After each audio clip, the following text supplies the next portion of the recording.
In front of me is a Motorola Moto G8 Plus, and today I'll show you how to perform a hard reset of the device through the recovery mode and also remove a screen lock on top of that.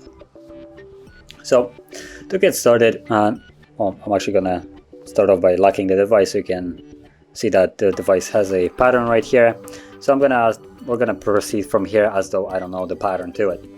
So number one, you want to shut off the device, so hold the power key and select power off. Now, once the device shuts off, you then want to hold power key and volume down, both of those keys at the same time. And from here, you will use volume down to navigate, so we are looking for recovery mode, like so. So once you see the recovery mode right here, you want to scroll down through all the modes till you find it, like so, and then press power key to confirm it. Give it a moment for it to boot into the recovery.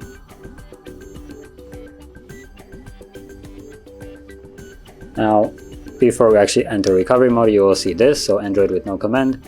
And to get past this, hold power key and press volume up, like so. And we're now in the recovery mode. Now in this mode, you'll use volume keys, both of them, to navigate, so volume down goes down, volume up goes up. And you want to select Wipe Data Factory Reset, and once it's selected with a blue line, press power key, and then once more select yes, power key to confirm it.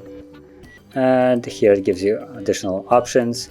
So what you want to use, user data only, user data and personal content. So I'm gonna select the last one. So this will basically erase everything. And let's press power key once more. Give it a moment for it to perform the process. And soon after we should be back in the recovery mode with the reboot system now being selected by default. So give it a moment. And there we go, so that's it. So now all you need to do is press power key and it will reboot the device, and once it's back on, we should be then greeted with the Android setup screen.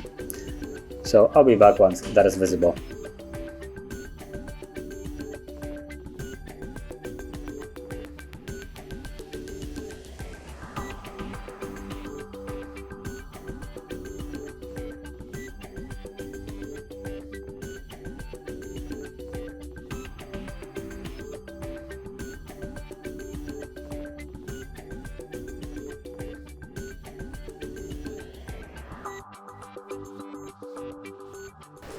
And as you can see, now the process is finished and you can set up your device as however you like. And after the setup process, you'll also see that there is no more screen lock. So if you found this very helpful, don't forget to hit like, subscribe, and thanks for watching.